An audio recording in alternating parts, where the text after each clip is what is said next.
बच्चों, आप सभी का हमारे यूट्यूब चैनल आइडियल देव क्लासेस में स्वागत है। बच्चों, आज हम आपके लिए लर्निंग आउटकम आधारित लर्निंग केप सामग्री विषय विज्ञान लेके आए हैं, जो कक्षा 7वीं के लिए है। चलिए देखते हैं। और ये किस सत्र के लिए आएगा? ये सत्र 2022-23 और इस पुस्तक को मध्य प्रदेश राष्ट्रीय शिक्षा केंद्र भोपाल द्वारा बनाया गया है। चलिए देखते हैं। कक्षा 7 खंड व विषय विज्ञान सत्र 2022-23। इसमें अध्याय 9 पढ़ेंगे हम। अध्याय 9 क्या है? सजीव विशेषताएं एवं आवास। और इसका लर्निंग आउटकम है 605 S 605। चलिए सजीव और उसका परिवेश के बारे में अध्ययन करते हैं हम। यहाँ दिया है, जब सजीव एवं उसका परिवेश क्या होता है उसके बारे में हम पढ़ेंगे। जब अपने चारों ओर वातावरण में देखते हैं तो हमें अनेक प्रकार के जीव देखने को मिलते हैं, जिनमें बहुत सी विशेषताएं देखने को मिलती हैं, जैसे मछलियों तालाब या नदियों में जल में ही पाई जाती हैं, जबकि चिड़िया, मक्खी, तितलियां हवा में उड़ती रहती हैं। गाय, बकरी, कुत्ता, बिल्ली ज़मीन पर विचरण करते हैं तथा चूहे व सांप किलो मीन्स बिलों में रहते हैं।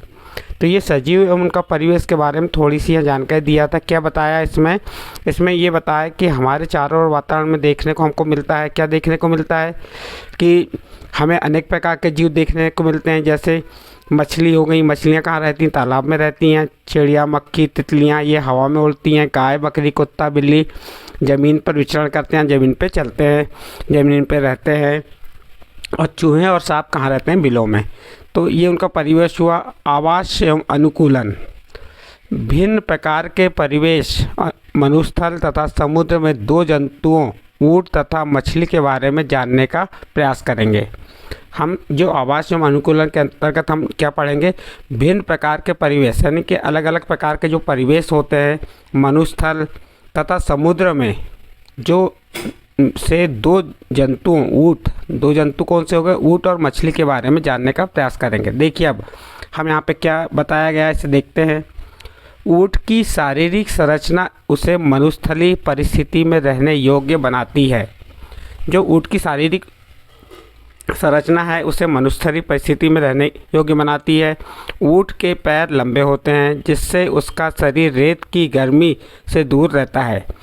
उसमें मूत्रोत्सर्जन की मात्रा बहुत कम होती है तथा शुष्क होता है। उन्हें पसीना भी नहीं आता, क्योंकि शरीर में जल का ह्रास बहुत कम होता है, इसलिए जल के बिना भी अनेक दिनों तक रह सकते हैं। देखिए यहाँ पे ऊँट के बारे में बताया। क्या बताया ऊँट के बारे में?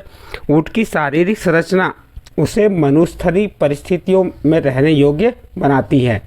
ऊँट के पैर लंबे होते हैं, जिससे उसका शरीर रेत की गर्मी से दूर रहता है। उसमें मूत्र उत्सर्जन की मात्रा, यानी कि जो मूत्र उत्सर्जन की मात्रा है वो बहुत कम होती है तथा शुष्क होता है। उन्हें पसीना भी नहीं आता, क्योंकि शरीर में जल का ह्रास होता है, बहुत कम होता है, यानी जल शरीर में से बहुत कम निकलता है। ह्रास यानी निकलना या हानि होना।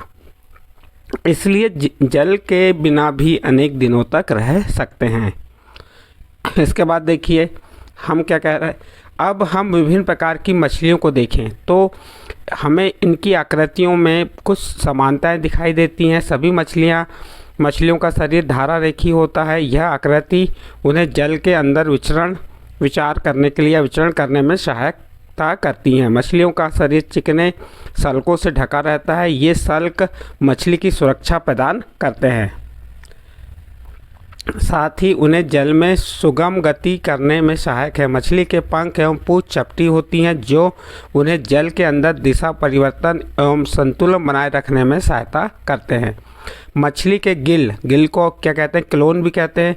मछली के गिल होते हैं, जो उसे जल में श्वास लेने में सहायता करते हैं। हम देखते हैं, देखिए यहाँ पे कुछ चित्र बने हुए हैं, उसको देख सकते हैं आप। फिर नीचे लिखा है, हम देखते हैं कि सजीवों के सभी किस्मों में ऐसी कुछ विशिष्ट संरचनाएं होती हैं जो उन्हें अपने परिवेश में रहने योग्य बनाती हैं, जिसमें वे प्रायः पाए जाते हैं। जिन विशिष्ट संरचनाओं अथवा स्वभाव की उपस्थिति किसी पौधे अथवा जंतु को उसके परिवेश में रहने योग्य बनाती हैं। जिन विशिष्ट संरचनाओं अथवा स्वभाव की उपस्थिति किसी पौधे अथवा जंतु को उसके परिवेश में रहने योग्य बनाती हैं, अनुकूलन कहते हैं। अनुकूलन किसे कहते हैं पूछ सकता है। तो ऐसी संरचनाएं या स्वभाव की उपस्थिति जिसमें पौधे अथवा जंतु उनके परिवेश में रहने योग्य बनाती हैं, अनुकूलन कहलाती है। किसी सजीव का स्थान जिसमें वह रहता है उसका आवास कहलाता है।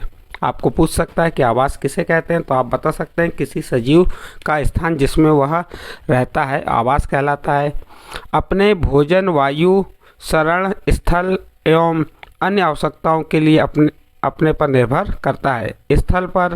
स्थल मीन्स होता है जमीन पर पाए जाने वाले पौधे जंतुओं के आवास को स्थलीय आवास के कुछ उदाहरण हैं। देखो, स्थल पर पाए जाने वाले पौधों जंतुओं के आवास को स्थलीय आवास के कुछ उदाहरण हैं, जैसे जलाशय, दलदल, झील, नदियाँ, समुद्र तथा पौधे एवं जंतु जल में रहते हैं। जलाशय, दलदल, झील, नदियाँ एवं समुद्र, जहाँ पौधे एवं जंतु जल में रहते हैं, जलीय आवास हैं। तो जलीय आवास किससे कह सकते हैं? आप बता सकते हैं जहाँ जलाशय या दलदल या झील या नदियों एवं समुद्र जहाँ पौधे या जंतु रहते हैं, जलीय आवास कहलाता है। किसी आवास में पाए जाने वाले सभी जीव जैसे कि पौधे एवं जंतु उनके जैव घटक हैं। चट्टान, मिट्टी, वायु, जल जैसी अनेक निर्जीव वस्तुएं आवास के अजैव घटक हैं। देखिए, जैव घटक क्या है? तो आप बता सकते हैं किसी आवास में पाए जाने वाले सभी जीव जैसे पौधे एवं जंतु क्या कहलाएंगे? जैव घटक। और चट्टान, मिट्टी, वायु, जल जैसी अनेक निर्जीव वस्तुएं क्या कहलाएंगी? आवास के अजैव घटक हैं। विभिन्न आवास में कुछ स्थलीय आवास के बारे में यहाँ बताया गया है, जिसमें कौन सा आवास लिया है? मनुस्थल। मनुस्थल में रहने के लिए ऊँट में पर्याप्त अनुकूलन होता है। क्या बताया इसमें? मनुस्थल में रहने के लिए ऊँट में पर्याप्त अनुकूलन पाए जाते हैं, जहाँ यहाँ रहने वाले सांप और चूहे दिन की गर्मी से बचने के लिए भूमि के अंदर गहरे बिलों में रहते हैं। मरुस्थल में उगने वाले पौधों में पत्तियाँ या तो अनुपस्थित होती हैं या बहुत छोटी। कुछ पौधों की पत्तियाँ कांटों का रूप ले लेती हैं, जो वाष्पोत्सर्जन द्वारा जल की बहुत कम मात्रा निष्कासित करते हैं। इन पौधों में प्रकाश संश्लेषण समांतर तने में होता है। तना एक मोटी मोम की परत से ढका होता है, जिससे जल संरक्षण में पौधों को मदद मिलती है। इनकी जड़ें जल अवशोषण के लिए बहुत गहराई तक चली जाती हैं। तो ये मनुस्थल के बारे में बताया गया था। अब इसके बाद पर्वतीय क्षेत्र आता है। पर्वतीय क्षेत्र के बारे में देखते हैं क्या है। कौन से आवास की बात करेंगे हम? पर्वतीय क्षेत्र के आवास। ये आवास क्षेत्र सामान्यतः बहुत ठंडे होते हैं। कौन से? पर्वतीय क्षेत्र आवास। कुछ स्थानों में शीतकाल में हिमपात भी होता है। यहाँ पर वृक्ष शंक्वाकार होते हैं। इस आवास के जो पर्वतीय क्षेत्र के आवास के जो वृक्ष हैं वो कैसे होते हैं? शंक्वाकार होते हैं तथा इनकी शाखाएं तिरछी होती हैं। इनकी पत्तियों सुई के आकार की होती हैं। इसमें वर्षा का जल एवं हिम सरलता से नीचे की ओर खिसक जाते हैं। पर्वतीय क्षेत्र में पाए जाने वाले जंतु भी वहाँ की परिस्थितियों के प्रति अनुकूलित होते हैं। उनकी मोटी त्वचा या फर ठंड से उनका बचाव करते हैं। पहाड़ी बकरी के मजबूत खूर असे ढालदार चट्टानों पर दौड़ने के लिए अनुकूलित बनाते हैं। इसके बाद आता है आपका घास स्थल। घास स्थल में रहने वाला जीव शेर मटमैले भूरे रंग का होता है। शेर के अगले पैर के नरवा यानी कि नाखून लंबे होते हैं, जिन्हें वह पाद गुलियों के अंदर खींचकर छिपा सकता है। चेहरे के सामने की आंखें उसे वन में दूर तक शिकार खोजने में सहायक होती हैं। दूसरा जंतु हिरण है, जिसके मजबूत दांत कठोर तनों को चबाने में सहायक होते हैं।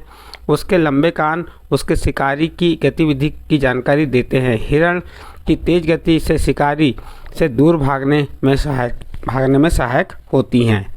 कुछ जलीय आवास के बारे में देखते हैं। जलीय आवास में आ गया समुद्र।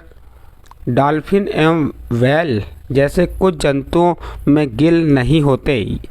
गिल किस में नहीं पाए जाते? डॉल्फिन एवं व्हेल में। ये सिर पर स्थित नासा द्वार अथवा वात छिद्र द्वारा श्वास लेते हैं। ये जल में लंबे समय तक बिना श्वास लिए रह सकते हैं। किसकी बात कर रहे हैं हम? डॉल्फिन व्हेल मछली की, डॉल्फिन एवं व्हेल मछली की, जो समुद्र में रहते हैं। इसके बाद तालाब एवं झील, इसमें जलीय पौधों में, जो तालाब के जलीय पौधे हैं, पौधों में जड़ का आकार बहुत छोटा होता है, जिनका कार्य पौधों को तलहटी में जमाए रखना होता है। इनका तना लंबा, खोखला एवं हल्का होता है। तना जल की सतह तक वृद्धि करता है, जबकि पत्तियों फूल जल की सतह पर प्लवन करते रहते हैं। मेंढक आमतौर पर तालाब में पाया जाने वाला एक जंतु है। यह तालाब के जल एवं स्थल दोनों में रह सकता है। इसके पक्षपाद लंबे एवं मजबूत होते हैं, जो उन्हें छलांग लगाने एवं शिकार पकड़ने में सहायता करते हैं। इसके पाद में जाल युक्त पादागुलियाँ होती हैं, जो उन्हें तैरने में सहायता करती हैं। ये तालाब और झील के बारे में बताएं। फिर हमारे आसपास के जीव। अब हमारे आसपास के जीव क्या है? जब हम आसपास की वस्तुओं का अवलोकन करते हैं तो हमें कई वस्तुएं एवं जीव दिखाई देते हैं, जैसे कुर्सी, गाय, मेज, कार, बकरी, बादल, गिलहरी, कीट, पौधे आदि। इनमें से सजीव और निर्जीव वस्तुओं की पहचान करना कठिन होता है, क्योंकि पौधे एवं जंतु समय के साथ वृद्धि करते हैं। पौधे सजीव हैं, किंतु कबूतर या कुत्ते की भांति चल नहीं सकते। कार एवं जल बस चल सकती हैं, फिर भी हम उन्हें निर्जीव कहते हैं। हम स्वयं जीने का एक बहुत अच्छा उदाहरण है। कुछ लक्षण सभी सजीव वस्तुओं में एक समान होंगे। सभी सजीव वस्तुओं को भोजन की आवश्यकता होती है। देखिए, सभी जितने भी सजीव होते हैं उन्हें भोजन की आवश्यकता होती है। भोजन सजीवों की वृद्धि लिए आवश्यक ऊर्जा प्रदान करता है। सजीवों को उनके अंदर होने वाले जीव प्रकरणों के लिए ऊर्जा की आवश्यकता होती है। यानी कि जो सजीव होते हैं उनके जीव प्रकरण के लिए, जीवित रहने के लिए किसकी आवश्यकता होती है? ऊर्जा की आवश्यकता होती है। और सजीवों को उनकी वृद्धि में आवश्यक ऊर्जा प्रदान करते हैं कौन? भोजन। भोजन सजीवों को उनकी वृद्धि के लिए आवश्यक ऊर्जा प्रदान करते हैं। चलिए आगे देखते हैं। पौधे प्रकाश संश्लेषण के द्वारा अपना भोजन स्वयं बनाते हैं। भोजन स्वयं बनाते हैं। जंतु भोजन के लिए पौधों और अन्य पर निर्भर रहते हैं। देखिए, पौधे प्रकाश संश्लेषण के द्वारा अपना भोजन स्वयं बनाते हैं। जंतु भोजन के लिए पौधों या अन्य पर निर्भर रहते हैं। अब यहाँ देखते हैं, जंतुओं के बच्चे वृद्धि कर वयस्क हो जाते हैं और कुत्ते के पिल्ले वयस्क हो जाते हैं।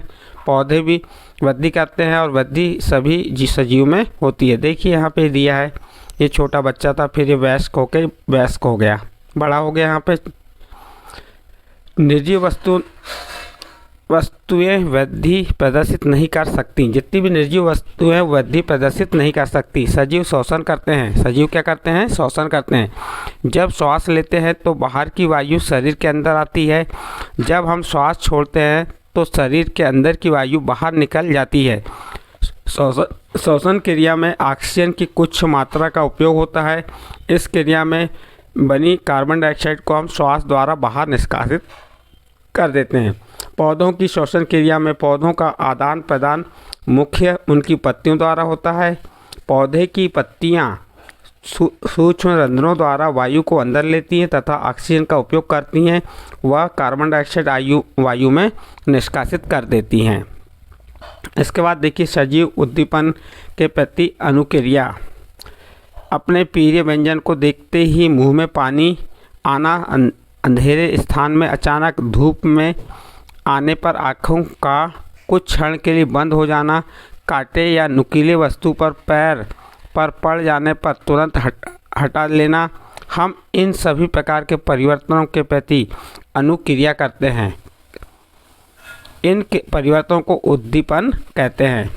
पौधे भी उद्दीपन के प्रति अनुक्रिया दर्शाते हैं। कुछ पुष्प केवल रात्रि के समय ही खिलते हैं। कुछ पौधों के पुष्प सूर्यास्त के बाद बंद हो जाते हैं, जैसे छुई मुई, गुल मेहंदी कहते हैं जैसे कि कुछ पौधे की पत्तियां छूने पर अचानक मुरझा जाती हैं। यह पौधों में उद्दीपन के प्रति अनुक्रिया के कुछ उदाहरण हैं। सजीव में उत्सर्जन। अब इसके बाद देखते हैं सजीव में उत्सर्जन। सभी सजीव भोजन करते हैं। आहार का केवल कुछ भाग शरीर द्वारा उपयोग में आता है। भोजन के पचे हुए शेष भाग को अपशिष्ट के रूप में शरीर से बाहर निकाल दिया जाता है। सजीवों द्वारा भी इन अपशिष्ट पदार्थों का निष्कासन के प्रक्रम को उत्सर्जन कहते हैं। पौधों में अपशिष्ट पदार्थ पौधे के कुछ विशेष भागों में संग्रहित किए जाते हैं। कुछ पौधों में अपशिष्ट पदार्थों का निष्कासन स्राव के रूप में होता है। सजीव में प्रजनन भी होता है। जंतु प्रजनन के द्वारा अपने इस प्रकार इस शरीर में प्रजनन के बारे में आप देख सकते हैं। सजीव में गति करते हैं, तो सजीव कैसे गति करते हैं इसको आप पढ़ सकते हैं अपनी पुस्तक से, और सजीव प्रजनन कैसे करते हैं। अब हम वर्कशीट 1 में आते हैं। वर्कशीट 1 में दिया है, क्या दिया है, अपने आसपास पाए जाने वाले किन्हीं 10 वस्तुओं की सूची बनाई है। तो हमारे जो आसपास जो 10 वस्तुएं पाई जाती हैं, आप कोई भी 10 वस्तु की सूची बना सकते हैं। जैसे हमने आप उत्तर में बताया, गाय, भैंस, बकरी, कुत्ता, मुर्गी, टेबल, कुर्सी, कॉपी, पुस्तक, बैग, गुलाब, कार आदि। ये बना दी हमने हमारे आसपास पाए जाने वाली किन्हीं 10 वस्तुओं की सूची बनाए। अब देखिए इसमें क्या दिया, उपरोक्त सूची में से सजीव एवं निर्जीव वस्तुओं का अलग अलग करने के लिखिए। क्या क्या उपरोक्त सूची जो सूची दी है, इसमें से सजीव एवं निर्जीव वस्तुओं को अलग अलग करके लिखना है। जैसे सजीव में क्या आ जाएगा, गाय, भैंस, बकरी, मुर्गी, कुत्ता, गुलाब, और निर्जीव में क्या आ जाएगा, टेबल, कुर्सी, कॉपी, पुस्तक, बैग, कार। तो इस प्रकार से हमने यहाँ सजीव और निर्जीव वस्तुओं को अलग अलग करके लिख के बताया। इस प्रकार आपका प्रश्न क्रमांक 2 कंप्लीट हुआ। नेक्स्ट आगे देखते हैं, चलिए प्रश्न क्रमांक 3 में क्या दिया है, मनुस्थल में रहने हेतु ऊँट में कौन कौन सी विशेषताएं पाई जाती हैं। तो आप इसका उत्तर बता सकते हैं। मनुस्थल में रहने हेतु ऊँट की विशेषताएं, उसकी पीठ पर कुबड़ होता है, पलकों पर लंबे बाल होते हैं, गद्दीदार पैर होते हैं। ये उसकी विशेषता है, काय के लिए, मनुस्थल में रहने के लिए। अगला प्रश्न देखते हैं, मछली की कौन कौन सी विशेषताएं उसे जल में रहने के लिए अनुकूलित करती हैं। तो उत्तर में बता सकते हैं, मछली का धारा रेखी